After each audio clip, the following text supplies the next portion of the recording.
Top. It's your boy, Chad Visionary. This your boy, Imani Boss, and you're now tuned in to the Top Hill Podcast. So sit back, relax, and enjoy.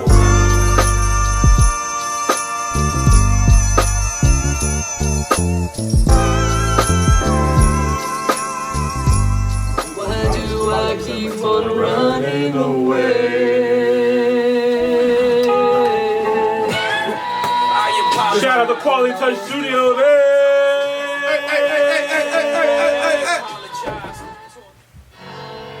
Yeah. I mean, like. All right, well, that's enough of that. I mean, like.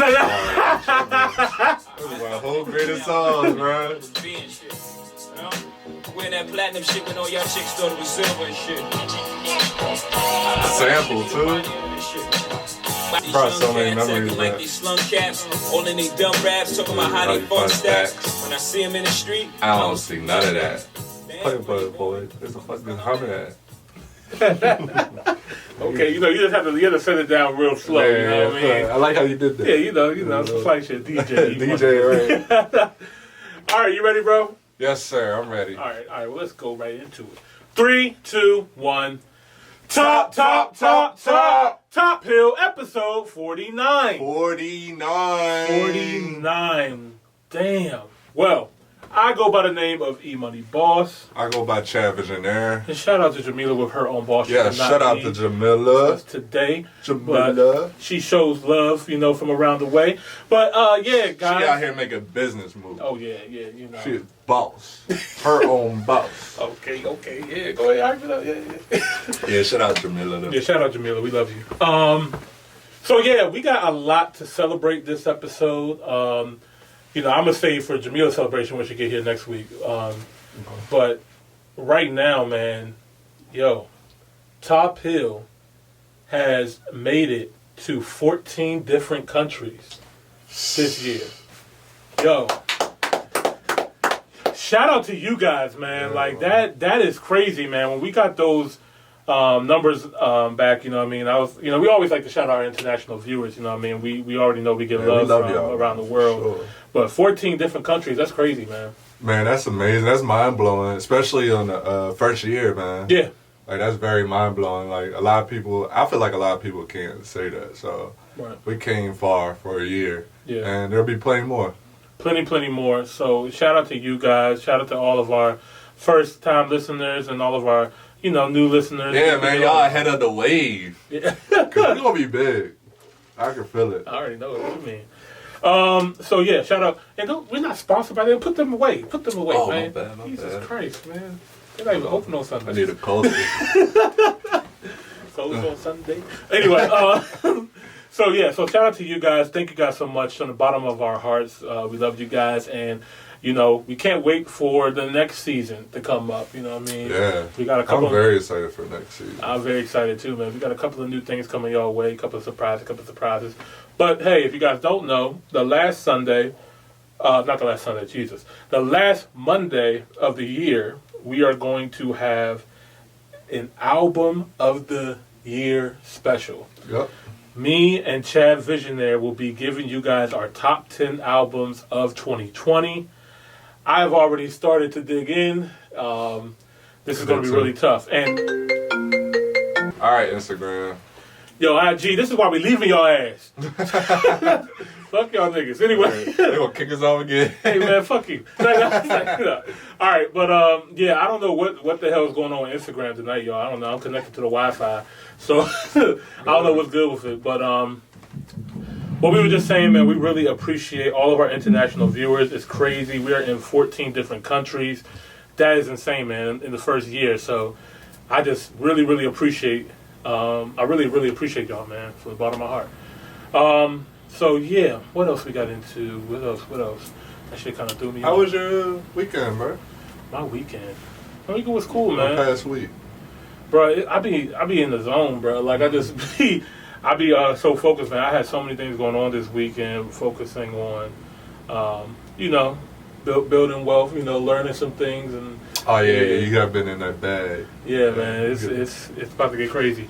I'm not going to lie, man. I got invited to this Clubhouse app, man, and I've I've been barely getting any sleep. I'm not gonna lie, man. Like I've been in some I know you used to tell me about Clubhouse on the phone, so tell the viewers who don't know. Yeah. The listeners. So Clubhouse right now, guys, it's an app, a social media app that only uses audio. So it's really cool because there's a bunch of people on there that are trying to network and connect, whether it be for music or whether it be for business or real estate or entrepreneurs. It's just a perfect networking space. So I've been in some really dope rooms with some really great people. So is it just like networking, or you could just make like some some BS stuff like Yo, Clubhouse After Dark is definitely a thing. Okay. I was wondering that, like, I know people just say, on there just... No, it's not just the, I'm in there for the business, you know what I mean? Right, yeah. But I feel y'all be on the same way for trying to get information. Yeah, there's definitely some play on there as well, too, you know what I mean? They got, like, Speed Day and Jones. Oh, yeah, he did say that. That's wild. They got, they got some game nights on there too. Like that shit was dope. Like it's really fun. I'm not gonna lie, I love it. Yeah. I love it, man. Imagine being your significant other on Clubhouse. Like, we was just talking in the group on the chat room. I'm sure that will happen. That won't surprise me at all. But just to be able to bring everybody together in this space and allow everybody to have an equal voice is pretty much amazing. You know what I mean? One day you might be in the room and Joe Budden might be in there, or you might be in another room, and Wale is here. Yeah, Joe Budden's been using it a lot. Yeah, I know. From what I hear on his podcast. Yeah, I know. I know. For right now, it's invite only. So, like, if you want to get on Clubhouse, you have to be invited on. Yeah, so I'm still waiting on my invite, y'all. I'm sorry, bro. Like, once I get another one, man. I know when I get another one, I got you, bro. But yeah, man, it's a dope app. But I ain't gonna spend too much time on that because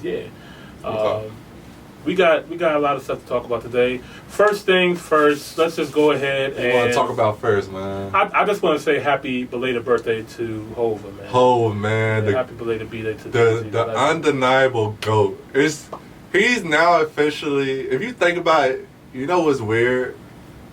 All this time, us growing up, Biggie, Tupac. And then, of course, some other names was thrown out there as well. But now I really think we came to a point to where we like, nobody's denying it now. Like even if you're not a whole fan, because now I'm talking to the OGs, people that are a lot older than me, and they're just like, yeah, man, he's the best. I mean, like Michael Jordan, like how Michael Jordan is undeniably the GOAT. Jay-Z's undeniably the GOAT. Yeah, when you drop over 13 solid projects that solid. All win number one, and from very hard to do. To be able to survive in this game for this long, there's nobody else that did it. Nobody. Yeah. You know what I mean? And I mean, some people may not feel this way, but I love even his most recent project, 444. It's incredible to me, man. It's a grown man album, man. You know what I mean? And then even really back to the first album, you go back to Reasonable Doubt, you can still listen to that album today. Right. It still fits. So everything from Reasonable Doubt to 444 is just nothing short of spectacular, man. Like it's dope. Okay, real quick, because they did this on the Joe Budden podcast, so I'm gonna change it up a little bit, but it's still gonna be the same. So, what's your favorite Hove album, and how has Hove impacted your life? I cannot pick a Hove album. I really can't, man. Okay, pick two. Bro, like I don't even want to do that to myself because when it comes to Hove's album, then it just depends on my mood. You know what I mean? Okay, like, what mood are you in right now? 444. Okay. And the reason why I would say 444 right now is because he's really talking that generational wealth shit, that real grown man shit. That I understand that I can fuck up and learn from my mistakes and be a better person type of thing. Like I'm really on that right now. So 444 really stands out to me.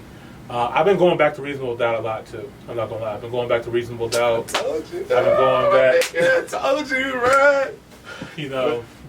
I love his time with that album. Yeah, right? The Blueprints. I love all the Blueprints. Oh, yeah, for sure. The Black Album.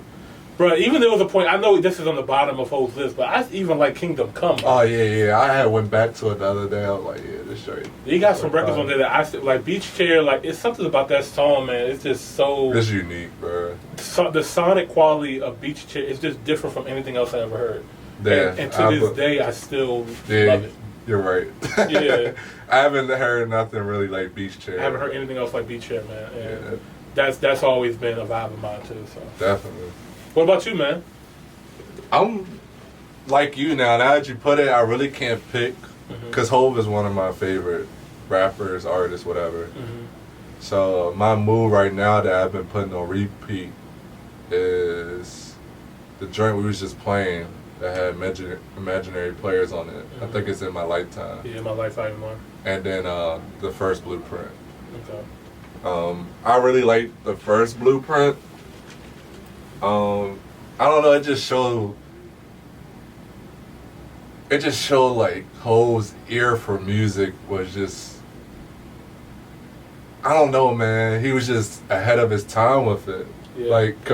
Like if you go back to 2001 and see the albums that came out, it's like, yo, what album was really fucking with the Blueprint as far as production and him just rapping? Like, it's just amazing to me. And then In My Lifetime, same thing. Like, he's just dropping so many gems. And another thing I'm starting to realize is just listening to him, like, he's always had that mindset of trying to gain wealth for himself. So that's incredible to me, especially him coming in the rap game to where it's not really cool to do that. It's cooler to flaunt about your money and stuff like that. So Hov's always been very intelligent.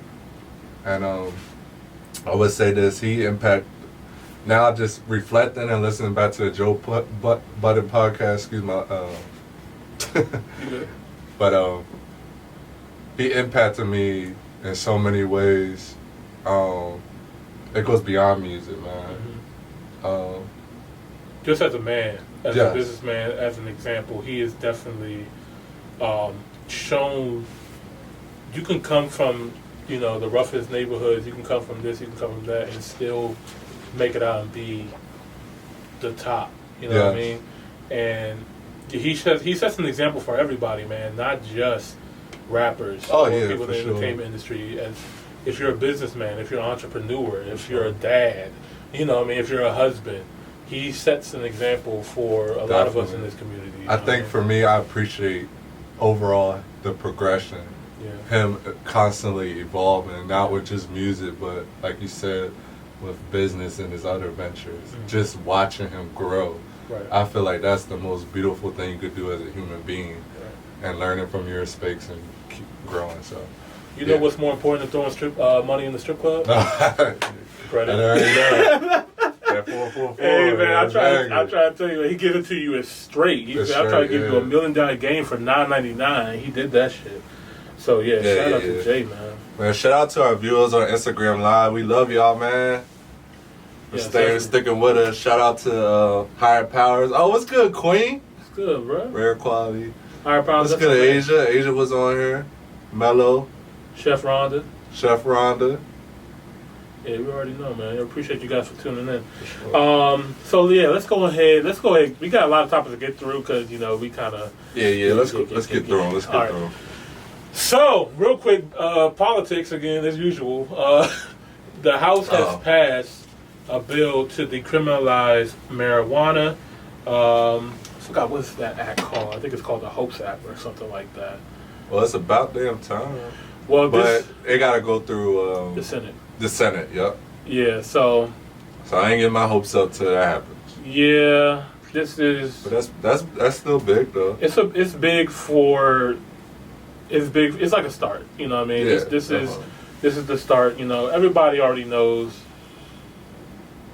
Marijuana is not a Schedule I drug. It's not something.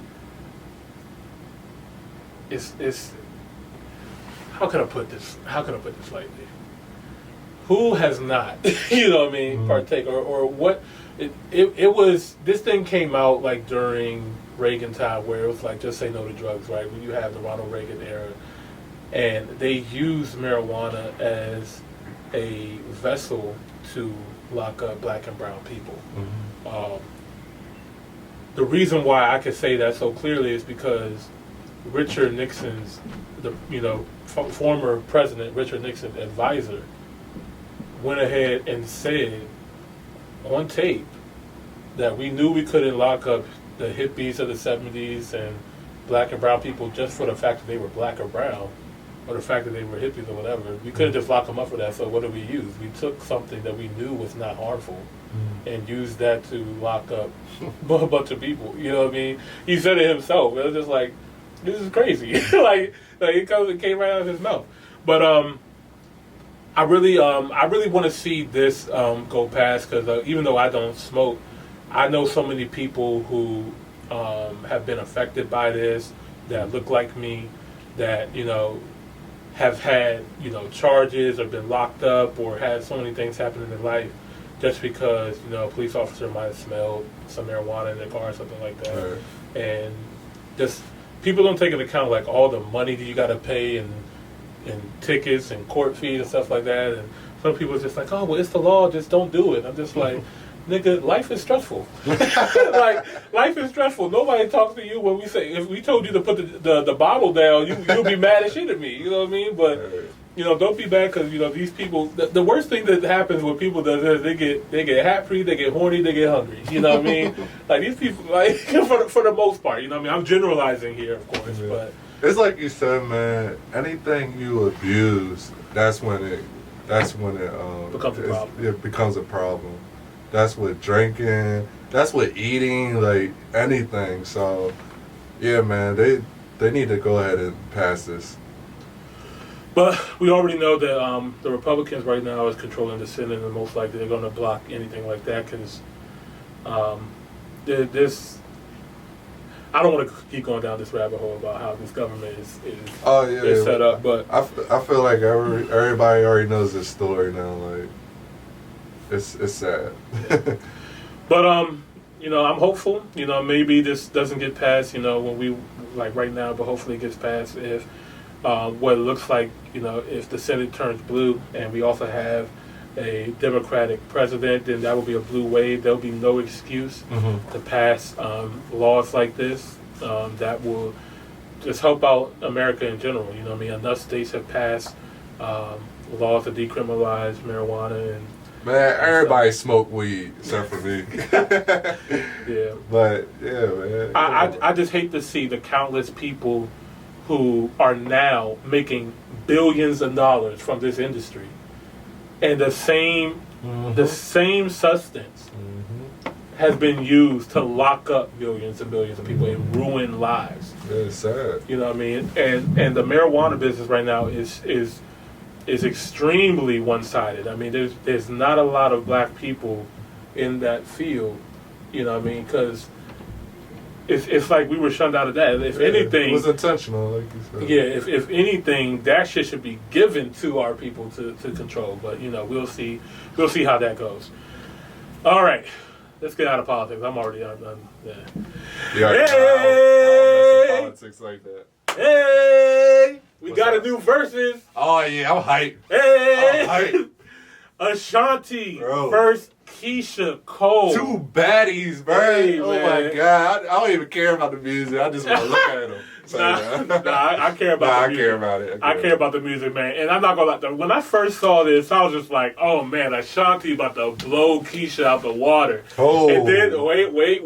Oh, scary say. I had to remind myself. Yes, please remind yourself. I had to remind myself. Don't be one of those people. Nah, because I was thinking about, like, okay, I'm thinking Keisha Cole. Cause I don't listen to Keisha Cole every day. You know what I mean? I'm thinking about the records that I know from her. I was like, okay, I remember Love. That was big. I was like, damn, what else did she have besides Love? And then I started looking back, and I was just like, oh, my God. Yeah. Yo, hold on. Let me... she has records. Yeah, she definitely got records. And then, another thing, people, is Keisha got two solid classic albums, in my opinion. Whoa. Two. The Way It Is. Oh, yeah, Just Like You is... Just Like You and The Way It Is. Those are two classic albums. How far apart did these albums drop? That was It wasn't too far apart. Yeah, I'm about to say, like, she was solid. She was 05 killing. and She was 07. killing that era. Y'all, Wow, people was 05? forgetting, bro. I get it. 05? I get it. Ashanti, don't get me wrong. I love me some Ashanti. Don't get me wrong. Wow. But think about it, bro. She was with Murder and Ja Rule. Of course, she gonna be the favorite. Like, and in that era, Ashanti was just killing. Was killing it. She was killing. She had them hits, but I decided to go back to her albums, and she got like one. Somebody was trying to argue me. She got two, but the other one they was talking about, I was like, I'm just gonna it say did not age well. This aged well. Yeah, I'm gonna say with Keisha Cole, I completely forgot, but Love is definitely a hit. I Should Have Cheated. Heaven Sent. You already know remember I played that song on our verses, me and you verses? Who was that from? Like what? Producer written by or something? I don't know. I don't know what it was, but I was like, this is one of my favorite songs of all time. That is my shit, bro. And then Let It Go too. That when she get into that Missy bag. Yeah. That's an automatic. Yeah. Heaven Sent is an automatic win. Nothing's beating that. Love. The joint with Missy Elliott and Lil Let It Kim. Go. That's nothing beating that. But Shanti, I'm with Joe Budden on this. I think Shanti's gonna get solid 5 wins automatically. This is okay. It's a strategy. It's a strategy. It really depends because either one can win or lose, just depending on what strategy they decide to go with. And she pull out them features. Yeah, but this is another thing too. Ashanti got to be careful. She can't just play a feature of her just singing a hook. For like 10 or 15 seconds. Yeah, that don't count. And then play the Ja Rule. Yeah, you can't do that. So, like, you got to be very strategic about which songs you play on here. Like, Foolish is a point. Definitely a point. Always on Time is a point. She can even get away probably. Rock With You is definitely a Rock point. With You is a point. Baby. She might. Baby's a point. Baby. Yeah, that's a point, bro. When that comes on, that shit gonna get crazy. Oh, yeah. That might be a point. I fuck with Southside. It depends on what Baby go against. But see, this is the thing. Ashanti has the hits. Hey, look. The other album people was talking about, I don't see it on the top song. Let me see. She has one good album, yo. The Declaration is a classic. This one right here. Oh, nah, not to me. What? This is it. Oh, yeah, That's of course. It. Yeah, that's it. I think they was talking about that or that one. It was one of these two. I felt like this album has some hits on here. Nah, that's one of her later ones, ain't it? Oh, wait. So, yeah, nobody was checking for her. I don't know, man. Ashanti, at I one do point, not remember nothing on that album. She was out selling Beyonce at one point, man. That was in the beginning, bro. Beyonce was just coming in the game. That don't count. But yeah, regardless, man, this is going to be an epic battle. I think that I got Keisha Cole. do you? As obviously. I don't know, man. Like this is tough. Rain on Me is a point. Oh, whoa, yeah. Rain on Me is a Nothing's point. being Rain on Me. I would definitely give her that. Yeah. Rain on Me. Miss America saying Keisha going to get dog. You're bugging. Chef Rhonda said that Keisha Cole broke 106 Park record with Love. I'm not gonna lie. When 106 Park was out, yeah, Love was always number one. Like for like a whole year. I'm telling you. Shout out to Keisha Cole. This is my prediction with this. She's definitely gonna win. It's gonna be close, and I think she's gonna get a big bag out of this. I think she's gonna remind people, because if you remember, Keisha Cole recently has been like, people just been talking like shit about her and stuff like that. Because what happened with the show and some other things with getting a divorce from her, I don't know who the NBA guy was. I think it's Daniel Gibson or something. But yeah, man, I think this is the perfect time to redeem herself, and I wouldn't be surprised she drop an album too. Oh yeah, that'd be dope. That'd be dope. I think for both of them, honestly, like one thing that Versus have proven is that it gives anybody that's on Versus a bag.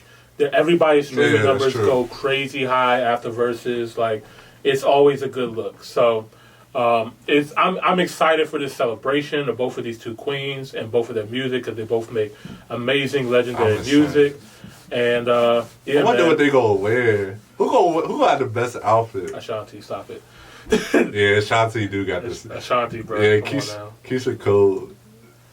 I mean, You just look good, baby. But Ashanti can dress. Baby. So yeah, so that's actually coming out soon. So I think it's actually coming out this week, I think. So yeah, I'm glad that it's not going to take that long either, because when that Jeezy and Gucci Man joint was coming out, well, it was really originally Jeezy. Oh yeah, that shit was like 2 or 3 time. weeks. I'm like, yeah, don't do that to us again, man. Anyway, all right, what's next? We got to talk about this, man. What's that? Let's start here first. Let's start here. Yo. Oh yeah, let's make this quick. Nate, bruh, get up. Are you okay? Why'd you have to do it like that, bruh? Nate, buddy, friend. Let's not forget this man is an incredible NBA player. Let's not forget I mean, he was like, what, 5 foot? He could dunk, you know? And he won the dunk contest twice. Yeah, not a lot of people could do that. Yeah, Nate Robinson is a legend. Whoa. He's a legend. Is he? Bruh. I don't know if He's 5'5". He won dunk contest twice. Bro, he's actually 5'9". Oh, he's 5'9". That makes me look at him a little bit differently now. Yeah, I mean, I thought he was shorter than that. I thought he was a lot shorter than that. Still got ups, like yeah, definitely. He definitely got hops. But I don't know, man. This might have hurt him. Nah, let me say this though. This might have hurt his legendary status. Let me say this though. I respect them. For what? Because it takes a lot of courage for somebody to be in the NBA, to be that high caliber player, to go into a different sport, knowing how tough it is.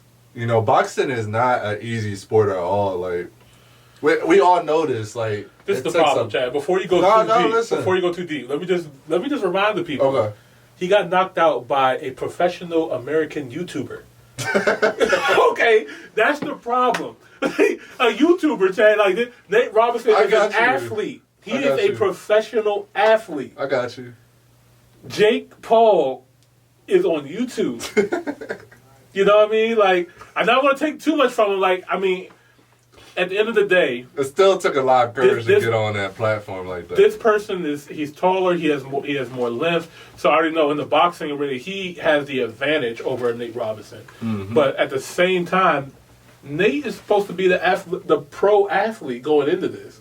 You know what I mean? Boxing is a whole different sport, though. That's what bruh. People don't realize that. It's like Justin Bieber. Look at him, bruh. Bro, boxing is a whole different sport. I get you. That's, exactly. Some people think like street fighting. If you're a good street fighter, you're gonna do good at boxing. No, that's way off. If you're an athlete, again, you're way off. It's so much that goes into boxing. Where is Jake Paul from? I feel like he's from like Orange County or something. He was on Disney Channel? You can't get knocked out by somebody that was on Disney Channel, bruh. What are you doing? Oh my God! See, this what's wrong with black people, man. Jesus Christ! Come on, bro. This nigga was on Disney. He had to yeah, that is kind of embarrassing. But I still respect him. No, bro. He got knocked out. He got knocked out. Like, he got knocked the fuck out, bro. Shout out to you, bro. I respect you, bro. No shout out to you. You bum ass nigga. You gotta redeem yourself, nigga. Like, don't say nothing to me. Like, there might be a rematch. It's gotta be. And he better knock this nigga out too. Like, he can't. But you know what I just heard? You know what? Guess who just posted? I seen. That's stupid to me. I seen it. Hey. I mean, it's an easy bag for him. We're talking about Mayweather, by the way. Yo. He's going to fight, what's his name? Logan Paul. So, to this day, Chad, I just found out today that these niggas is not the same people.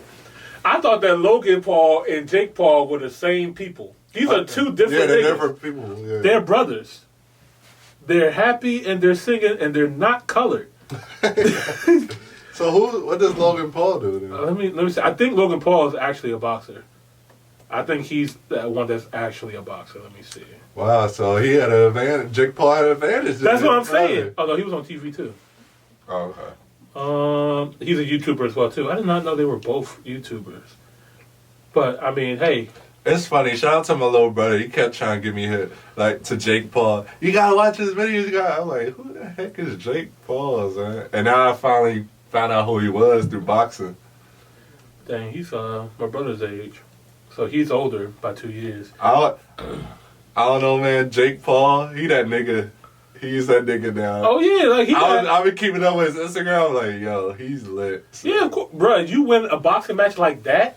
Yeah. By knockout in the second round? Yeah, that's crazy.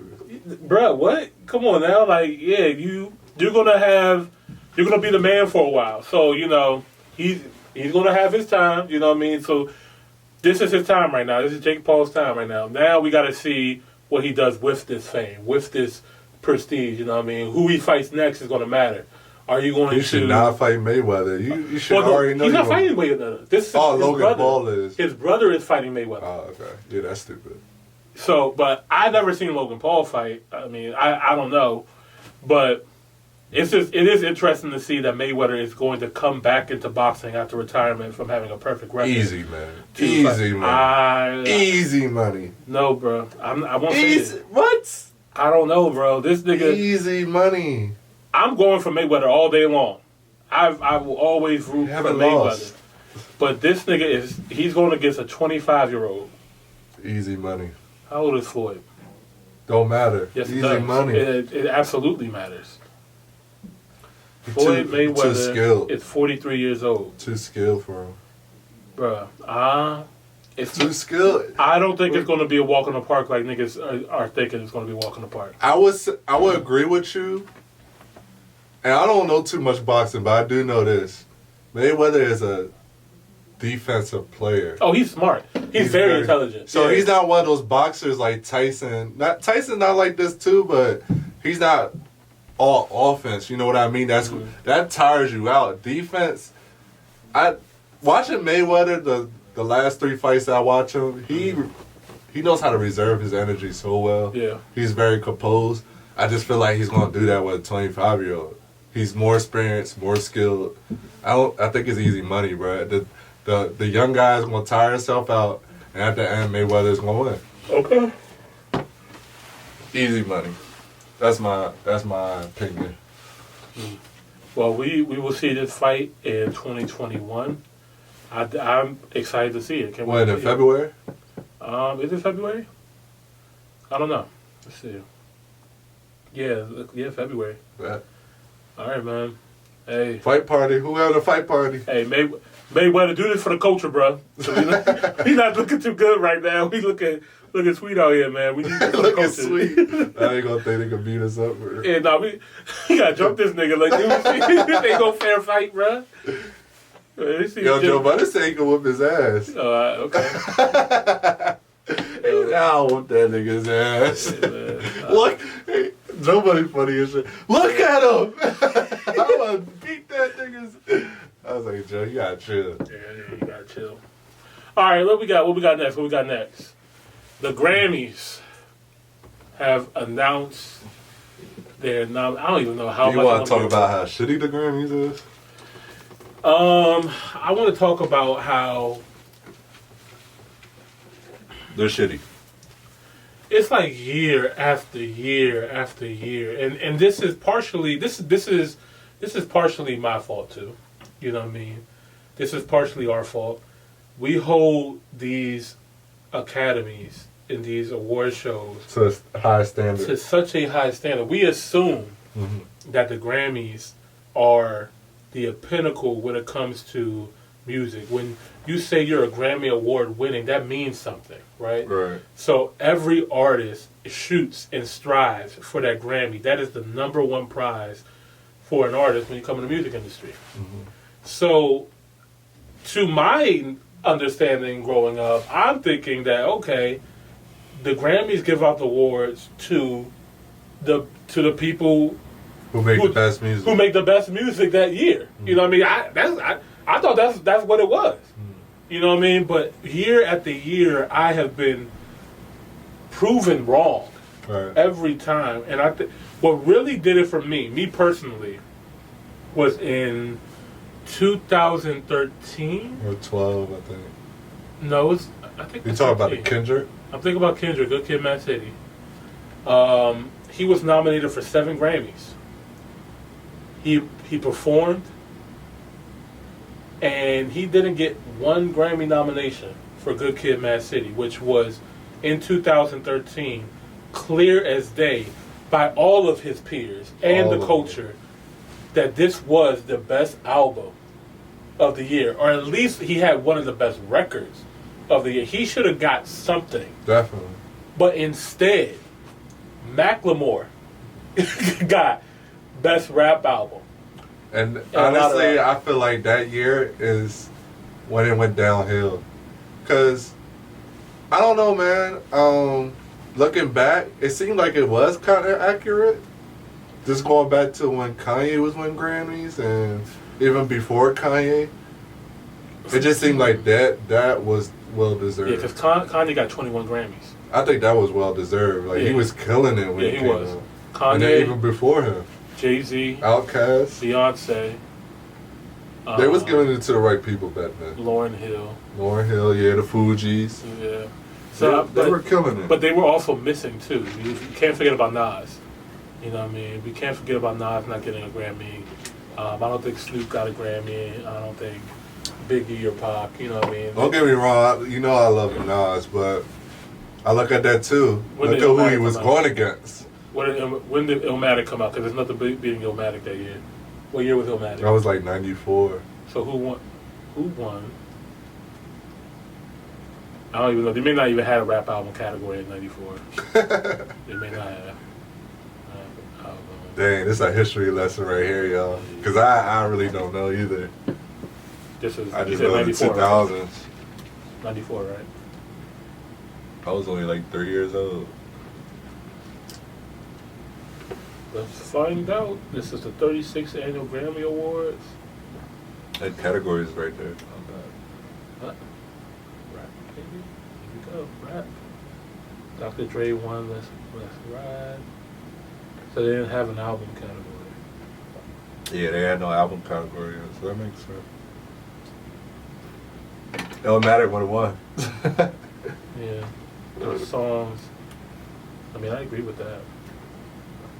Ooh, Arrested Development should have won. That's debatable. Anyway, Nothing but a G thing didn't win. Rebirth. Or hip hop. Cool like that. It's cool like that. Oh yeah. That's kind of a classic. I like that Naughty by Nature joint too. Yeah. Oh, Hip Hop Hooray. Yeah. Hey. But yeah. Back to the future. After 2013, when I saw Macklemore. Is it good, my nigga? Like, no. I'm sorry. I was thirsty, y'all. Oh my god. So when I saw Macklemore win that award, and even Macklemore himself was just like, no, I did not deserve this award. I mean, so much so that he even had to text Kendrick Lamar right after that, and was just like, this award belongs to you.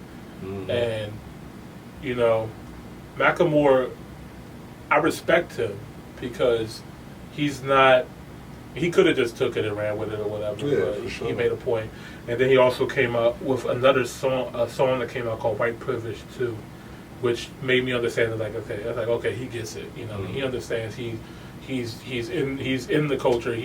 There's certain people who are definitely using black music and stuff like that, and they're becoming very successful from it. Mm-hmm. But it's okay as long as they are, you know, paying homage, paying dues, and paying respects, and understanding why they got it. The same thing with Bruno Mars.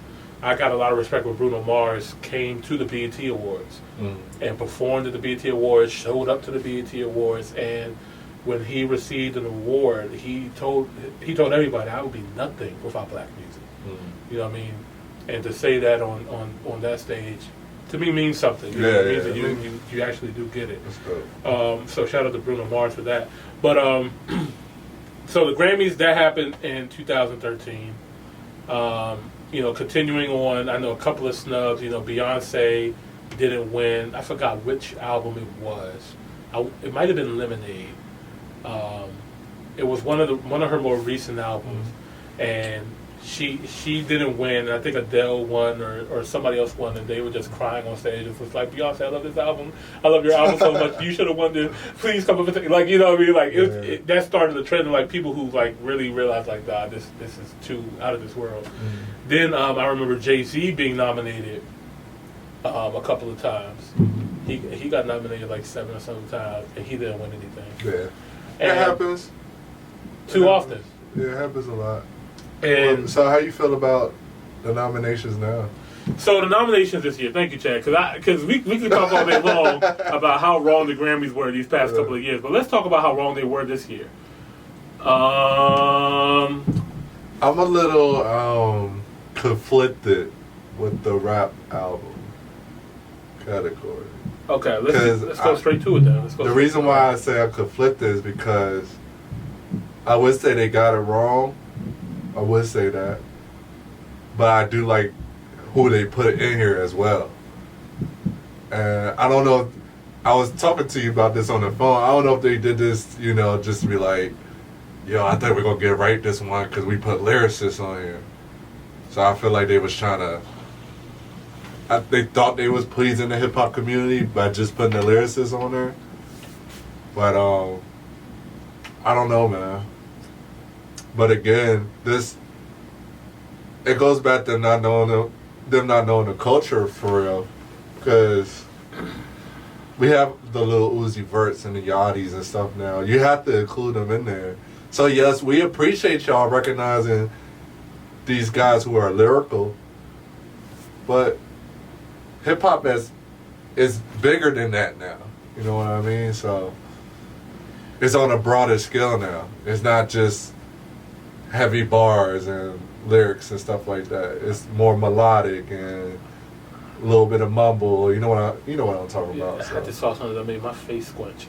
But what I'm gonna say to that, Chad. So the nominee for Best Rap Album this year, we have D Smoke, Black Habits, Freddie Gibbs and the Alchemist, Alfredo, Jay Electronica, A Written Testimony, Nas, King's Disease, Race the 5'9", The Allegory. So this will be okay if they had another category that's like Best Melodic Rap Album, right? See, if they have a Best Rap Melodic Performance. Oh, they have that? Performance, right? Oh. And you have Rockstar with the Baby and Roddy Ricch. You have... How did Drake get in here? How the hell did Drake get here? That makes sense. Laugh Now, Cry Later just came out. How did he get here? Oh, yeah, that's true. How did this happen? Wait a minute. No. Bro, that record came out. Laugh Now, Cry Later just dropped, bro. Didn't it come out in the summer? Time been going by fast, bro. Okay. But this nigga, like literally the day before the Grammy submission, he must have chased you. He must have chased the mailman down. He was like, "Hey, wait, you forgot something here." Yeah, it must have came out like the last day or something. Okay. Lockdown, Anderson .Paak. I don't know how that's here. That's Anderson .Paak is rap now. Huh? Is Anderson .Paak considered rap? Is he rap? I'm just confused. Yeah, Help me. He rap. All right, The box has to clearly win. But this is Best Melodic. Remember that. The box, no matter what, has to win this joint. Highest in the Room, Travis Scott's there. Okay, so now you have Best Rap Song. Oh, song. Okay, the box wins that. But see, now I'm confused. So what's performance? Because nobody's performing. What the hell? I don't get it. So my thing is, so you have Best Rap Album. You have these lyrical guys. All right. Now you have Best Rap Song. Now you have the melodic guys here. None of the rappers that you have for Best Rap Album have a Best Rap Song. Yeah, that's true. What? Am I missing something? I feel where you're coming from. Okay. What is happening? Yeah, So this is stupid. Honestly, in my opinion, it shouldn't even be melodic rap. It should just be Best Rap Performance. Tie everything together. And here you go, right here, Best Rap Performance. Yeah, it should be that. It shouldn't be this. All that should be tied in together. I think my biggest issue with the nominations in the rap side of things is the fact that you do not have Lil Baby, which arguably has the best rap album of the year. You don't have Lil Uzi. And There's a couple of I can't think of at the top of my head. Yeah, that could really. A really written hurt. testimony. A lot of albums could have went over that. A lot of albums could have went over Black Habits too. Black Habits is a good album. Don't get me wrong. I'm gonna be honest with you. Compared to the other albums, I've been listening to a lot of the albums that came out in 2020. I do not know how this gets here. That's what I'm saying. I do not know how Black Habits make it to the Grammys, but I also do because his family is very musically connected. Oh yeah, for sure. But still, like, I mean, congrats to D Smoke. You know what I mean? Yeah, congrats to him. Congrats to D Smoke, but I feel like they just wanted to put him in there. Like. You got Little Uzi, you got Logic, you got Little Baby, you got Childish Gambino, Joyner Lucas, West Side Gun, Freddie Gibbs, Gunna, Future, Conway the Machine, 21 Savage, Benny Butcher, Run the Jewels, Juice WRLD, Pop Smoke. I mean, you have a lot of people that should be way ahead of those people that came out this year. That's insane to me. That's insane. Yeah. So, and then it doesn't stop there, guys. you know I was triggered. What? You know I was triggered. What you back? Oh, The Weeknd. How the fuck? Yeah, that's crazy. Does the person that had arguably one of the strongest music years in 2020, The Weeknd has completely taken over since March with his album. Man, I can't argue with that. And you know me, I thought it was a pretty good album, but I'm not a big fan of it. But I know for a fact that album and them songs, something should have been nominated. Everything. You not nominating The Weeknd clearly tells people, oh, you are just really, what is wrong here? There's a problem. Yeah. It's not like, oh, this is just a snub. You have a personal vendetta against The Weeknd. What did he do to you? Are you okay? Well, this goes back to the conversation we had with Will. Shout out to Will, the owner of the studio. But he was explaining to us how the Grammys work. And I can't wait to bring him on the show so he could talk about it more because he knows more about it. But the Grammys is not set up to where it's for the people. They really have it's set up like a membership, and they have their set people that put this all together and put it in place of who they want in the Grammys. And I just think it's unfair. I think they should do it like the VMAs. I think the VMAs does it. Where people vote, yeah. And there's another one. It's at BET. It should be the people. It shouldn't be determined. I mean, it was cool back then, but we got a lot more artists, and I feel like a lot of these people in the Grammys is out of touch, man. They're not in the streets. They don't know what's going on in these cultures. There's different cultures, different things going on. The Grammys just don't get it, man. They really don't. Yeah. They need to move forward. I don't know. There's rumors that it's because the Super Bowl was right around the corner from the Grammys as well too. Mm-hmm. I don't know if it's because he decided to do the Super Bowl. You got The Weeknd. I don't know. Out of all the awards that he's got, out of all the sales that he's made, out of all of the accolades and everything like that that's already happened this year, it's just crazy to me that he has gotten every single thing, right? Yeah. Except for a Grammy nomination this year. I mean, even to the point where the NFL reached out like, "Yeah, we got it. You're performing at the Super Bowl. Yeah. You won every other music award out there this year, because it's just clear as day of how good that album was." I mean, I'm not saying like for you may not, like you said, like The Weeknd or whatever. You may not think it's the best whatever, but it's nominated. It has to be at least nominated. No, I'm definitely not denying it. But. And then one more thing I'm triggered about too, and I can tell you because I'm not the biggest fan of this person. What's that? But I know damn well Summer Walker deserves to be nominated for a fucking Grammy this year for her album. Okay. Summer Walker is nowhere to be found for R&B anywhere in the Grammys. Well, so who's in the R&B? So R&B song, you got Beyonce. You got Beyonce's clones. I mean, the Do It Girls, the Chloe and Halle. You got. Okay, that's a good one. Who is this person? I don't even know who this is. Who is that? Oh, her. course. Anything that Hers, whoever is on Hers team, I want you to be on my team. Honestly, none of these songs is on my playlist. I don't know none of it. What's Slow Down? I think I know that one. Her Again. This is Skip Marley and Her song. Oh yeah. Now that joint fire. That joint's fire. I'll give him that one. They don't have it right with this either. Her got nominated for 2 Grammys for album. They don't have it. There's so many artists that I can name right now that would wash this list right here. You got Snow Allegro, you got Georgia Smith, you have SZA. No, SZA didn't come out this year. There's so many R&B artists that could have washed what they got right now. I mean, this says it all. John Legend got nominated for Grammy for Bring It Love. Oh my god. Yeah, this is trash. Like, yo, I fuck with John Legend, but come on, y'all. Y'all got to be better. So basically, the Grammys is one of those. Shout out to Gary Vee. The reason why I'm bringing him up is I just love how he talks about forward thinking. Mm-hmm. And the thing I love about Gary Vee is he be going on these companies, the ones that's always suit and tie and always business structure, and he's going there and telling them, like, this is not the wave no more. Like, you trying to do it the old school model way. Social media is the wave. You need to look at these kids. You need to look at what's going on in the culture. Mm-hmm. And the Grammys is one of those big organizations and brands that just don't get it. They're not forward thinking. Well, Chad, how can it not be forward thinking? They have a category called Best Progressive Rap Album, R&B Album. They separate it from the regular R&B albums. Oh my god! You got the Best Progressive R&B Albums. Yeah, let's move on, man.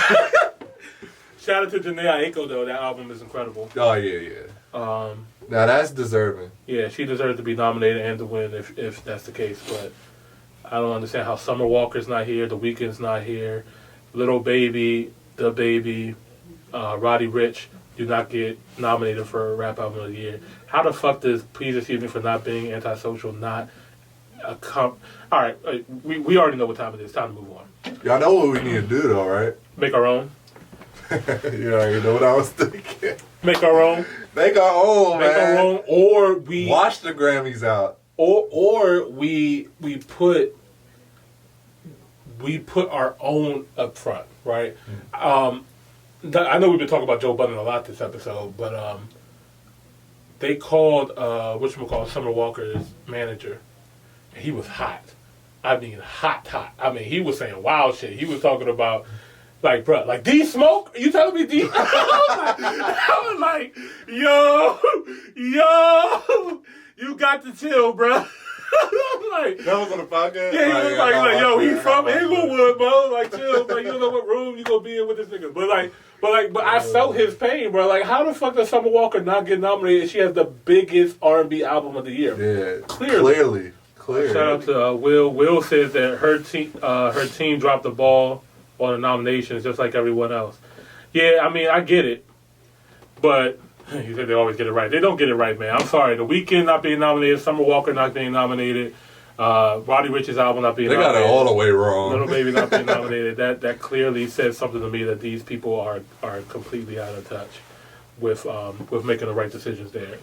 But at the end of the day, the Grammys are going to do what the Grammys have always done, and we can either, continue to support the Grammys or to move on and to support other things. Like, I know Summer Walker's manager, he was like, man, we might need to really show love and support to, like, the Soul Train Awards, the BET Awards, the Hip Hop Awards, these other award shows that, are trying. Yeah, let's make that a bigger event. Right, or make our own, because let's not forget what Diddy said last year. I remember when Diddy got his Icon Award at the Grammy dinner, he told the Grammys in their face, yeah, y'all got one more year. Yeah, that's true. You got one more year to get this shit right. Yeah, he did say that. I think he meant it too. I think he got something planned. I forgot about that. He got something cooked up. That Rock Nation Black Grammy lunch, that shit is a thing. Yeah. You know what I mean? Those people are not just your regular. No, those people are a thing. Very powerful people. Very powerful people. So, Jay-Z, Diddy, all these, yeah, man. I'm very curious to see what happens moving forward. All right, boy. It's the man, K. Cudi. Hey, Man on the Moon 3. Oh my God. Coming soon. Bro, I can't believe we came this far. I'm saying that like I worked on this album. Like, man, about fucking time, man. Man, I've been waiting for this. I didn't even know I was waiting for this, but I've been waiting for this for a long time, man. This is exciting. This is very exciting, especially if you're a Cudi fan. Man on the Moon. It's a classic. I don't care what nobody says. Man on the Moon 2 was really good. I want to say it's a classic, but it was a good album. And I think 3 is just going to be better. Indica is also a classic in my opinion, but... Indica, yeah. Indica is up there. But yeah, man, I'm excited. Can you pull up the first one? What, Man on the Moon 1? Yeah. Yeah, I got you. But yeah, man, Kid Cudi, y'all already know how I feel about Cudi, man. Y'all know I'm a Cudi stan. Mm-hmm. I've been keeping up with him since, not 09 actually. I've been keeping up with him since 07. I found out about Cudi through a mixtape. One of the first songs I heard from Cudi is Embrace the Martian. That's one of them deep cuts. Yeah. Embrace the Martian. When I heard that song, I said, who is this? And then Kanye had him on his album. His mixtape. Yeah. And I heard Day and Night. I heard Day and Night before it surfaced. Yeah. And I just knew that I just knew that was gonna be a big record. But yeah, man, I've been keeping up with Cudi ever since. I always loved from the first mixtape. I think the first mixtape was A Kid Named Cudi. Yeah, A Kid Named Cudi. That hit so hard for me because at the time, shout out to my father. I hope he don't, get mad for putting this business. I don't think he cares, but this is when my father was in jail, and it was just me and my mother, and that was a really hard time for me. And when Cudi came out with that mixtape, and just me just going through things as far as switching schools and dealing with people, and not having my father there teaching me how to be a man and stuff. Yeah, Cudi was. I always say this. Cudi was there for me, man. Like he really hit the spots where he was speaking to me to where I didn't know what to say. Like he was saying it out for me in the music, and I wasn't getting that from many other artists. Like shout out to Kanye too, because Kanye was my first favorite artist when he put out College Dropout. Kanye, I always say this. Kanye was always super motivational, but Cudi was super transparent. Right. So, yeah, man, I just had to... I'm not going to go this whole spill about Cudi because I go for hours, but I'm just excited for him. With this album, I really want people to see how gifted and talented he is. I really feel like he influenced the culture. I don't feel, I just know he influenced the culture. I look at what he did with 808s and the Heartbreak. I look at what he did with Travis Scott, Drake, all these other artists that come after him. He really influenced a generation. And yes, he might not have the accolades or the awards or whatever, the sales or whatever, but the culture, no, it's there. Yeah. People still spinning his records. People still talk about Cudi. Even outside of music, with fashion and movies, he reached that whole spectrum. He was one of the first people. That whole era is special. Cudi, Drake, and Wale, that was a very special era that people don't recognize. Yeah. So shout out to Cudi, man. I appreciate you pulling up the first one. This was set up like a book, pretty much. Right. I forget how he separated. I think it was the first one. He had different chapters. Yeah, different chapters, yeah. You have people interlude like Common coming in there. Yeah, being a narrator and stuff like that, yeah. It was this beautiful setup. You could follow it like a book. You had a narrative. And you could just, from the first song, actually people say second song is where people really locked in. Yeah. Second song would just take you on to a whole different stratosphere, and then you're locked in through the whole album. I just love albums that just take you away. Like you really forgetting like where you at right now. You just in the music. Cudi does that for you. You're in space. You're in space. You're on the moon. You know what I mean? I love artists that give you feeling and emotion. Yeah. If you're not doing that for me, you're just a typical type of artist to me. So Cudi was never that. He always stayed true to himself. And yeah, man. Like I said, I could go on and on, but I'm excited. I see he has Solo Dolo 3. Solo Dolo 1 was tight. Solo Dolo 2 with Kendrick. Kendrick killed that Solo Dolo 2. That joint was tight. And what's another one? That's a continuation. I think a lot of these gonna be a continuation. Yeah. We pull up the track list. Yeah, man, I'm agree with you, man. Like what Kid Cudi did was he was able to really translate pain and emotion into records, not like everything else at that time. You know what I mean? Like the only other person would be Drake, and they really influenced each other. But I really think that Drake mentioned how 808s and the Heartbreak really influenced his whole sound, and how that sound, you can hear it in Toronto. Like I can clearly hear 808s and the Heartbreak and start listening to a lot of the sound coming from Toronto. Definitely. And it's dark, it's melodic, it's, you know what I mean? Like, so you can definitely see where that came from. Honestly, Drake would never admit this, but he got his influence for Cudi too. I hear it. It's just because that they came out so close. Yeah. You know what I mean? That it's going to be hard for him, especially when Drake is the guy. Exactly. I mean?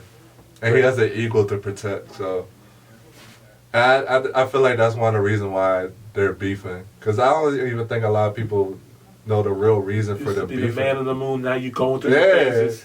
Like he came for him. Yeah, he did. Yeah, he gave him a little quick jab, you know what I mean? And Cudi. And you would think nobody would come at Cudi because the type of person he is. But Cudi was wilding too, and this is why he went to rehab. Cudi was wilding. He was saying some. On Twitter or something. Yeah, Cudi's not a saint. You know what I mean? Right. Cudi was going through some things, and he went to rehab and everything. I don't remember that. You don't remember that? Like, I remember him going to rant, but I don't remember what he was saying. I don't remember exactly what he was saying, Drake. but it was something that triggered Drake to say what he said. But yeah, the track list, man, was good.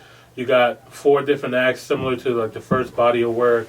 You know, I get excited for features. I love to see artists collab with other artists, and I like to, you know, kind of guess, you know, what the sound's going to be like. But when I saw this one record called Show Out, track 8, and it has featuring Pop Smoke and Skepta. Yeah, that's interesting. I'm like, how is this going to sound? With Kid Cudi featuring Pop Smoke. I'm very curious Skepta. on that. And I love this because, you know, I was talking to you earlier. I was just like, why would the Pop Smoke? And then I thought about his album title, you know what I mean? Shoot for the moon, aim for the stars. And this big man, I was just like, okay. And Pop Smoke has like an astronomical type song on there too. Yeah. Trippie Redd's on here as well too. And this makes sense. Yeah, that makes sense. And this is another thing too. We can speak to this. The last Rolling Loud that we went to, well, the last real Rolling Loud that anybody was able to go to, Kid Cudi headline Rolling Loud. And that kind of came to a surprise to me because recently, the only thing Kid Cudi came out with was Kids See Ghosts with Kanye. And we all know how big Rolling Loud is. Right. And for him to headline over Migos, over Travis Scott, over Lil Uzi, over Post Malone, over all these people, and for them to give him his flowers and be like, we want you to close the show out, we want you to be the headliner. That was great. And then to even have Quavo come out, you know, perform a record with him, that was super dope. It was major because I'm glad you said that. Actually, in all honesty, that was a surprise to me too because you have like some OG legends that came to Rome, like DMX. Yeah. Like, you would have thought DMX would have been a headliner, but DMX was not a headliner. Right. It was a few other legends that was there. Yeah. That didn't headline, but they had Cudi up there. So Right. that says a lot. It says a lot that his voice is still being touched by the people. Yeah. You know, people still want to hear it. And then we can clearly tell because we got to the front of the stage And nigga, I thought we were gonna die. Oh man, that was an adventure, bro. Man, what? Like, I really thought that was gonna be like, hey man, at least we heard Cudi. Yeah. But yo, y'all don't understand. So like rolling around the way it's set up, like in order for you to get up front, you gotta sacrifice your soul. you have to sacrifice. Unless you get there you want to know super early, but nobody's about to sit out there unless you. There was some nerdy people out there sitting all day till 11 o'clock. I'm not getting there at 11 o'clock. Like, everybody's coming around like 3, 4 o'clock. That's when you gotta miss all the other artists to get to that artist too. You gotta make sacrifices when you're at these festivals and stuff like that. So when you have the last night of the show, when you have the last performer of the night, and you know he's probably going to come on like around like 10. It was like 10, yeah. So we had it. I think it was 3 acts before we was trying to get up. Oh no, it was like 4 or 5. Like we went through a lot of acts before Kid Cudi came up. Me and you both almost died at the Playboy. Playboy Cardi. Playboy Cardi came on. Oh, bruh, like. Yeah. Just imagine if you're claustrophobic, you're done. You're done. You're done. We're lucky because we're tall, so we was able to like breathe. We was able to catch the water that they was throwing. You was catching them like crazy. Oh yeah, it was like it was an NFL player. Hey, Odell Beckham. He's like, oh, you want some water? Passing out water and stuff like he was one of the water bottles. Passers. I was that nigga though. Hey, look, I was not trying to die, okay? I was not trying to die. Feel you. But that experience, bro, actually getting to the front of the stage and seeing Cudi really up close and personal, and just looking back, right? Getting to see kind of what he's saying, right? We look back and we see just floods.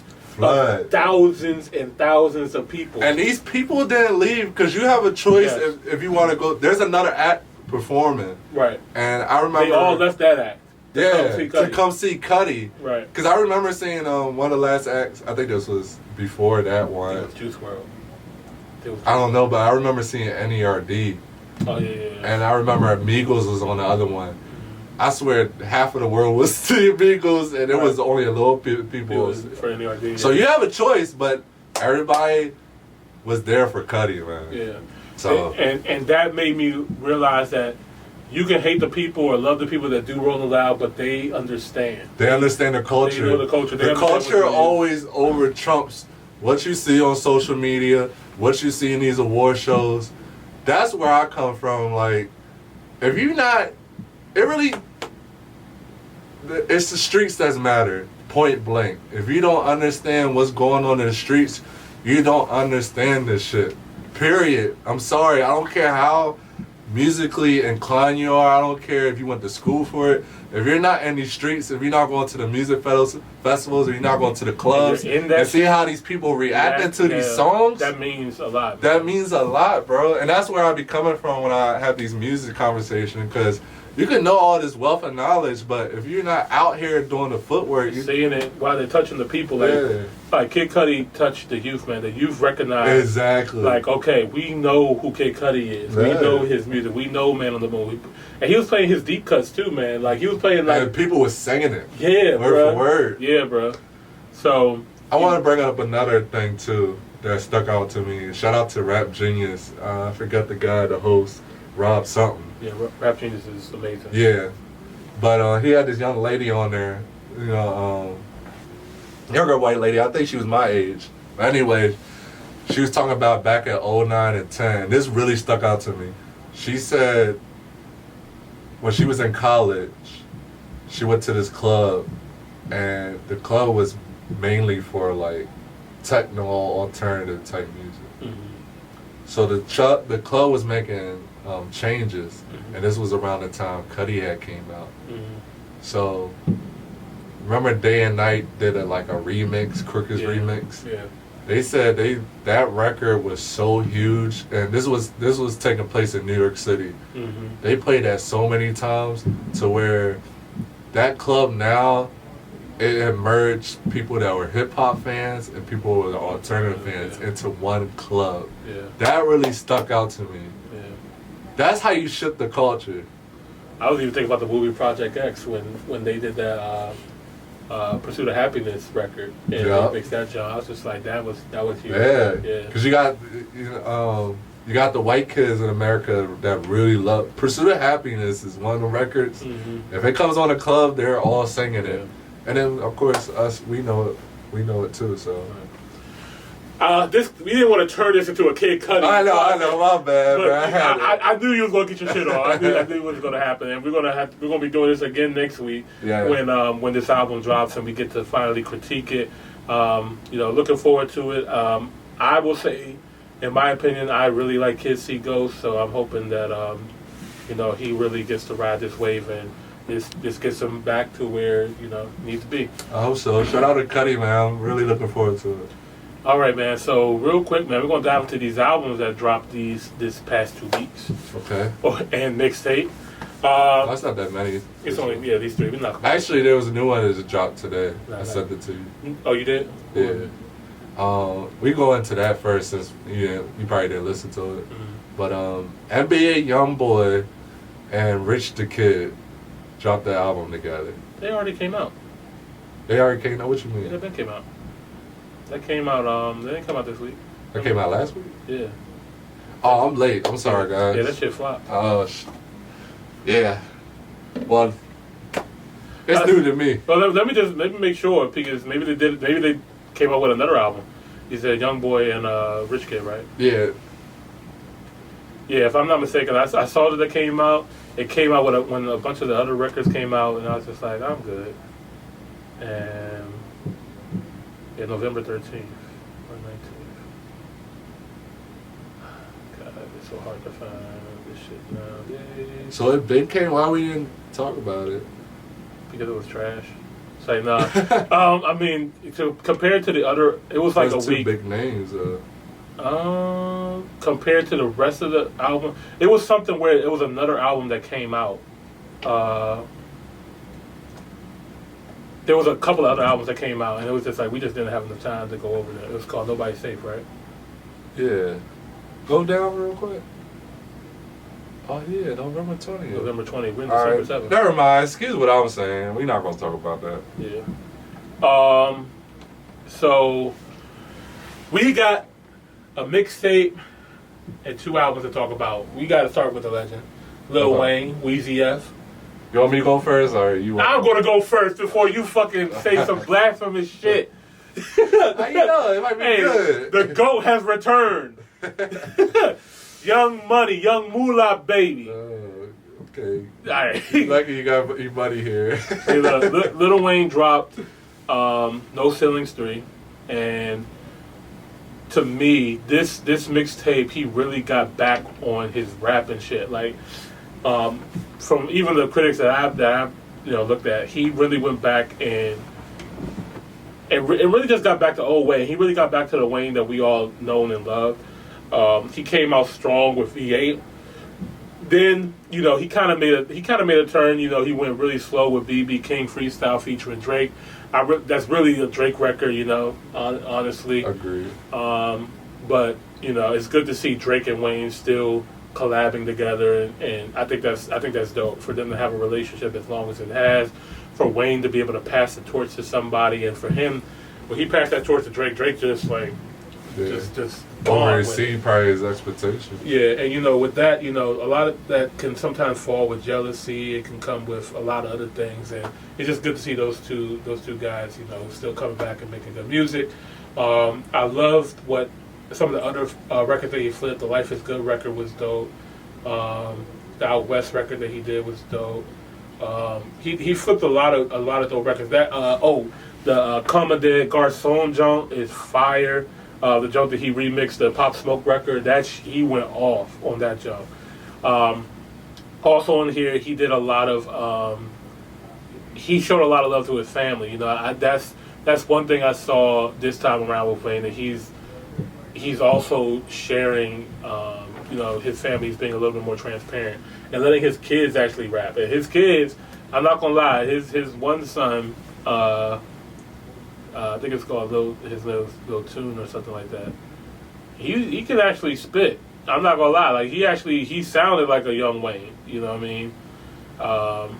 So I really enjoyed this mixtape. I will give it probably after a couple of listens, I'll give it a 6 out of 5. I'll give it a 6.5 out of 10. What about you, bro? Oh, and DJ Khaled hosted this joke. You already know DJ Khaled. Shout out DJ Khaled. Oh man, here come the hate. It's not hate, man. Lil Wayne will forever be in my top 10. It's still my top 5, but it's slowly going down. I'm not gonna hold you. What's wrong with this mixtape? What He used to be in my top 3. I don't think he's gonna be there no more. So I'm confused, Chad. What happened? What was there a record on here that you just didn't like, or there was a lot of them. Okay, let me get into it. So I'm gonna try to explain this the best that I can. Lil Wayne will forever be a phenomenal rapper, bars, lyricist. I definitely give him that. Like, he didn't lack when it comes to rapping. But as far as his delivery and the rhythm of how he was flowing on the songs, it didn't hit for me. Like, I hate to say this, I'm not trying to disrespect Wayne, but he's burnt to me. Like, he's not. You say he's the same Wayne he was before, but I'm not getting the same Wayne. I'm getting yes, Wayne can still rap, but I'm not getting that feeling like where he hits hard with a really clever metaphor where he's delivering. The rhythm is not there for me. The only song that I felt great of him rapping is that Drake song he did and that Pop Smoke joint you was referring to. Those was probably the only 2 songs that I like. Other than that, there was one song. He Killed Life is good too. There was a song I was just laughing. He was singing on it. I don't know what song it was, but it was just terrible, bro. Like, it's just off.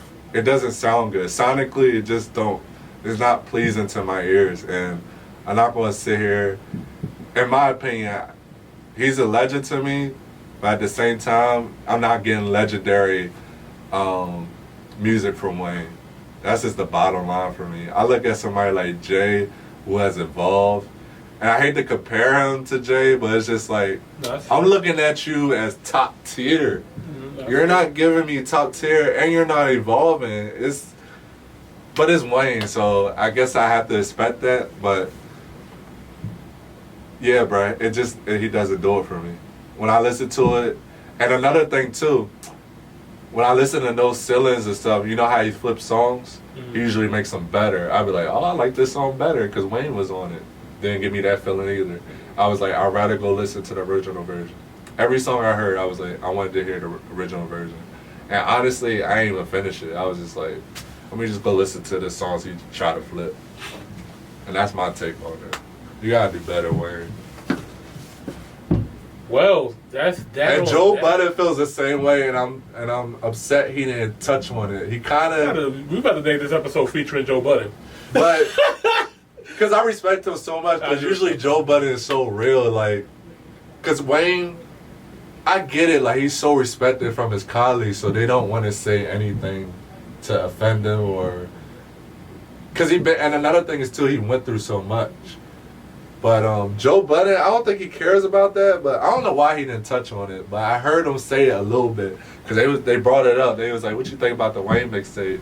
And Joe was like, "Did it have some rhythm? Did he flow?" And I was laughing. And I was just like, "No." And then Roy, the way he was talking about Wayne's mixtape, he was just like, "Yeah, it was cool." That's all he said about it. That lets me know like they wasn't really messing with it. But I wish they would have went more in depth into it. But all right, we'll leave it at that. I heard something different. Yeah, I'm sorry. I ain't big with it. It's cool, man. But yeah, I mean, shout out to Wayne though. It's good to see him. You know, at least doing what he loves. Get back to it. Yeah, I definitely got a different vibe from that. I felt like this project definitely was reminiscent of old Wayne. And I know a lot of people who attest to the same thing. But let's see. Next. Hey, I gotta play a snippet. Yo, YouTube, IG, Facebook, relax. Relax. Hold on, pause for 1 minute. Okay. Let's go check the camera. Didn't. What did Juicy say? Yeah. I ain't the motherfucking dog. Hey. What's good, man? Hey. Hey. You blessed. What you say? Shut the fuck up. Yeah, that's it. Yeah. Look up for scandalous shorties. Okay, I hey, that's a little bit. Hey, Juicy J came out the cut with a sneak joke. Yo, the hustle continues. I'm not gonna lie, bro. This was a very pleasant surprise for me. This album was phenomenal. This is one of my favorite projects so far this year. What? I love this album. I love this album so much, bro. When I was playing this joint last week, we was in here. I let it play like 2 or 3 times. Dang. Like even the guests that we had here. Shout out to Mia Sparrow and Ty and Jamila here. We was just like, damn, this is juicy. And we let this joint play. This joint played two times, and we just like that. Every single record fucking slaps. Okay. Every record on this joint slaps, bro. It's feature heavy, but I like albums with a lot of collaborations. I don't feel like that takes away from the artist if it's done correctly. You know what I mean? I still felt very much that this is a Juicy J album, and the people that came on definitely played a very good role in assisting into making this record what it was. You got features from Wiz Khalifa, Lil Baby, 2 Chainz, A$AP Rocky, Conway, Key Glock, Young Dolph, NLE Chopper, Meg Thee Stallion, Ty Dolla $ign, J-Rock, Project Pat, and Logic 2 times. Yo, this joke, I'm giving this a solid 8.5, Okay. 8.5 out of 10. I'm really happy with this project. I really enjoyed this show. I'm surprised, bro. I ain't gonna lie. I'm not a Juicy J big fan like that. You know what I mean? Right. And especially album wise, I didn't expect for Juicy to have a complete album that just sounds sonically good. They fit together, and I know he's been getting his executive producing bag. I know he's been getting his producing bag. I seen what he did for what's the joint that Kevin Durant did for PG County? Something in the Water soundtrack. He actually produced that joint. So I know Juicy is very talented. You know what I mean? I was just really pleasantly surprised with this project. So shout out to Juicy J. I fucking love this joint. Yeah, Juicy J, he's a legend as well. He's definitely one of my favorites from the group. Oh, 3 6. Yeah. I think that's everybody's favorite, Yeah, mostly. But I don't know. I didn't feel the same way. I thought it was cool. I agree with Drew. I think it was sonically pleasing to the ear.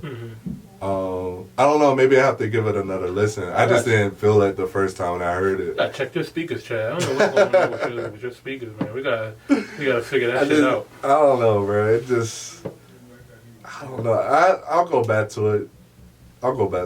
But it's probably because I wasn't really paying attention. But I did like that 1995 joint with Logic. Yeah. And I like the A$AP Rocky joint. I like the Spending with Lil Baby and 2 Chainz.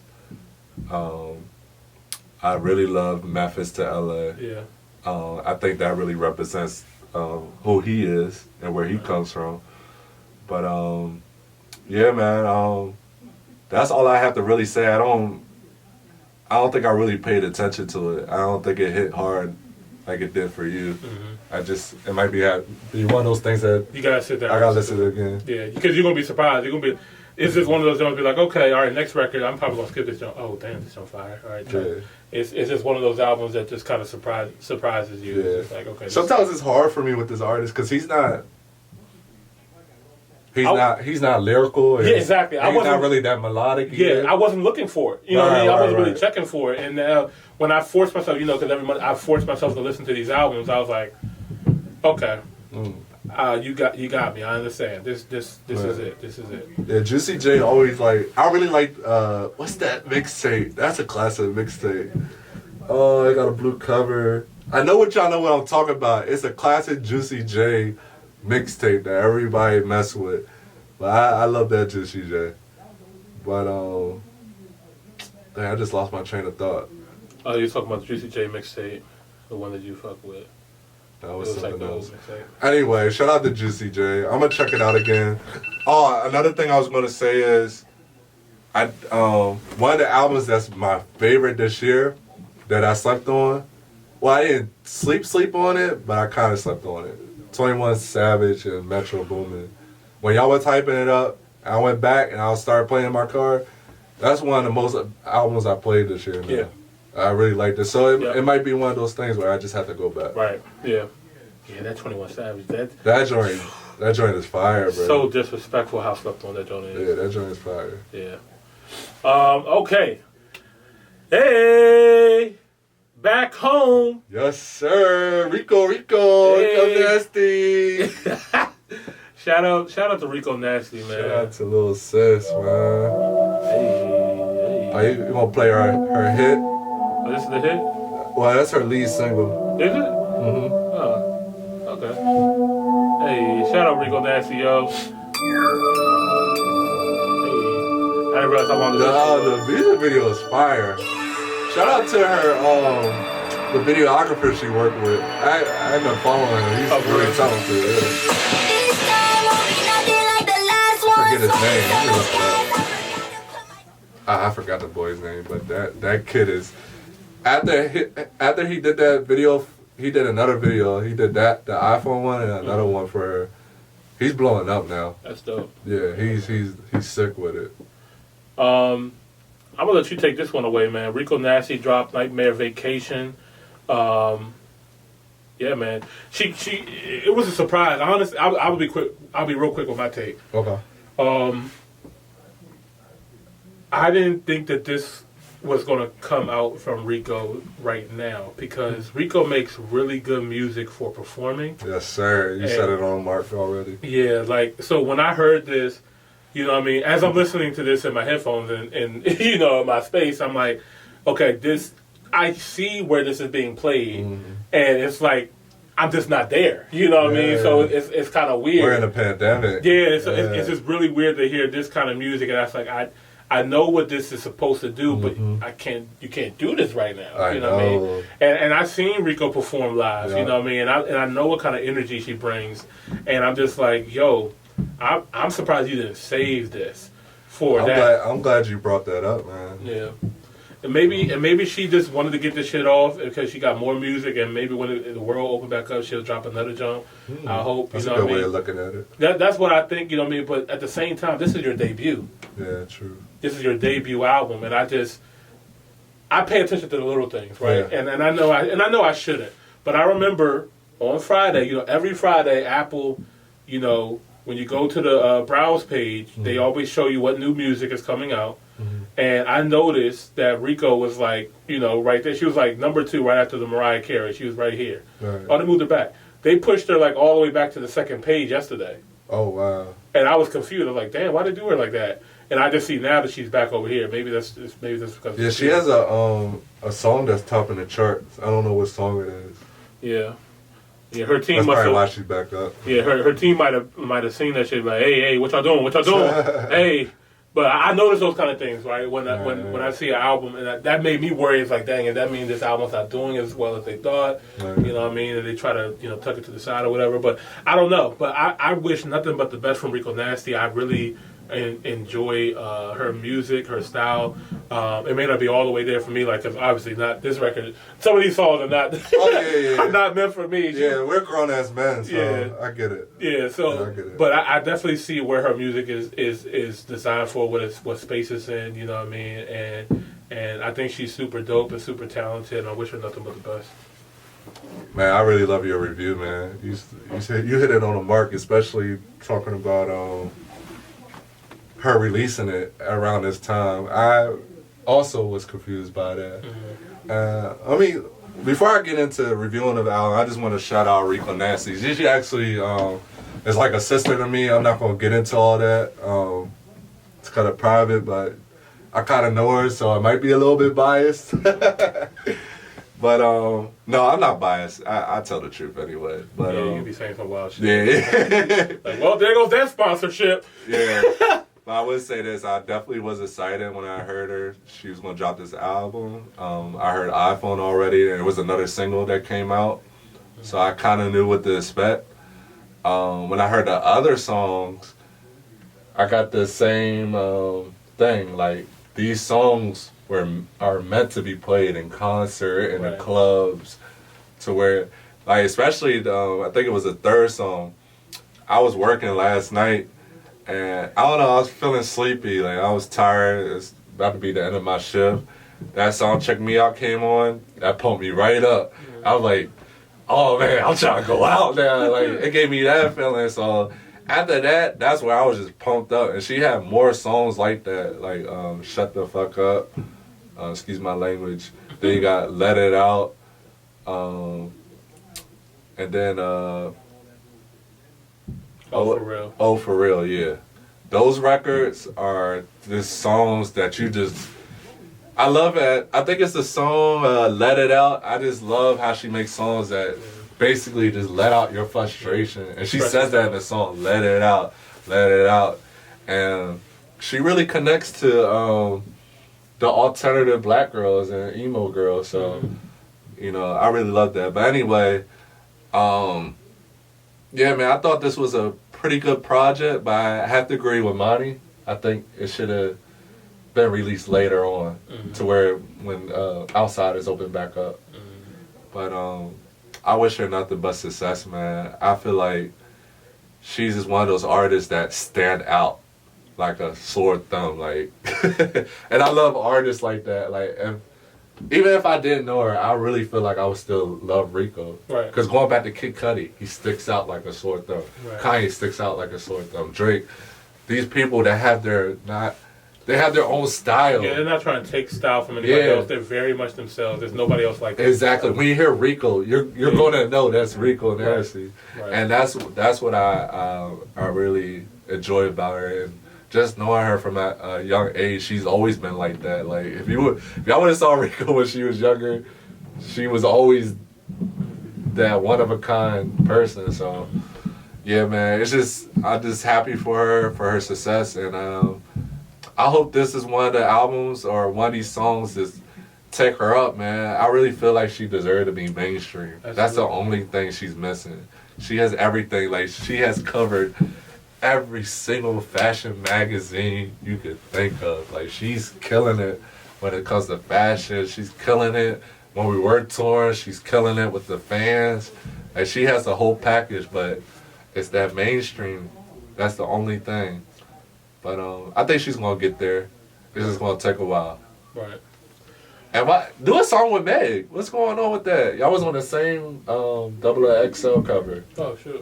Yeah, remember that Freshman? It was her, Meg, and Really? I forget. Really? Yeah, they was on the same. See, Meg is confusing to me, though, because I be seeing some awards she's been nominated for new artists, and I'm like, but is she new? And now I'm like, She not really new. I know. Because the 2 years they was on the same cover. I forget who else was. It was Meg, Rico. I want to say Rich Kid. Some other ones. I forget. Yeah, it's a little weird, but yeah, I don't know. But anyway, shout out to Rico Nasty. Yeah, shout out to her. Her album is out right now. So before we wrap it up, I forgot there's one more topic I actually kind of want to touch on real quick. I don't know if you want to get into this, but Tiana Taylor has announced that she wants to retire. I heard about that, man. That's wild to me. Yeah. She wants to retire for her own sanity, pretty much. Like, she has given so much of herself to the music industry and just not been giving the proper, respect and accolades back. And so I think she just feels like, she just wants to step back and whatever. I think that's what it's going to be, man. Honestly, I don't think this is going to be something she's going to totally take a step back from. I'm hoping it's not too long. I think that will hurt her if she takes... Well, but this is what she said. She said she doesn't want to do music no more. She's saying that this is it. She's saying that she's retiring. So I don't know if I believe that, because a lot of artists say that. I just feel like, huh? I said that's what everybody's saying. Like they don't believe that, but I think whenever somebody is telling you like, hey, for my mental health, I need to step away from this. I feel for them. You know what I mean? Like Oh yeah, I feel for her, but I just don't feel like she's going. I just don't feel like she's going completely. When you love music like that, and somebody that's talented as she is, I just don't see that happening. Like, but I do see where she's coming from. Like her mental, she's really frustrated. Everything that's going on with her and her spot with the music industry. I definitely, and I feel for you. Take as much time as you need. right. But I just refuse to believe like she's just gonna be done for music. I don't believe that. I really do believe she's gonna come back on her own timing. And I agree. I hate to bring up Joe Budden podcast, but he mentioned her too because they were talking about it, and I agree with him.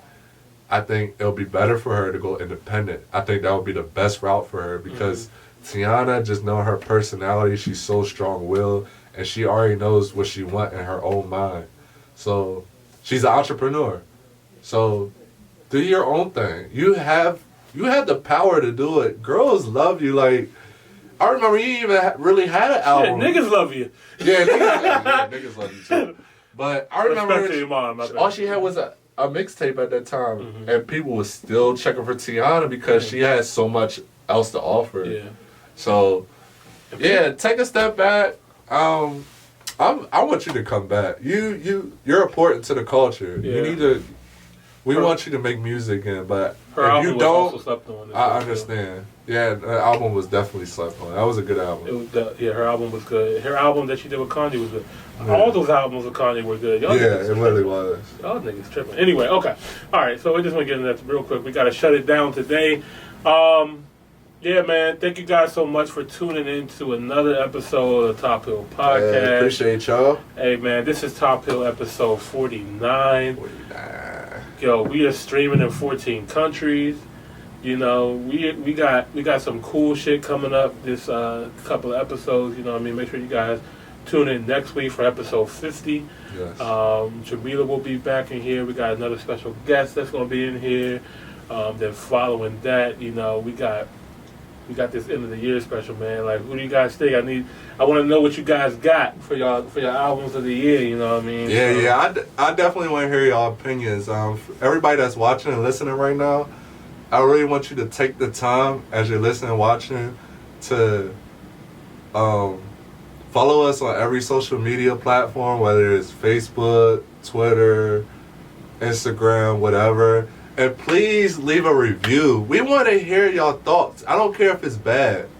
It could be a bad review. And, of course, we accept good reviews, too. But I really want to know y'all thoughts and opinions. I just want to connect with y'all more. I just feel like, I don't want to say I feel like I'm just talking to a wall. Because I do feel like I'm talking to an audience. But I would just love to interact with y'all more. So follow us on social media. We are on there all the time.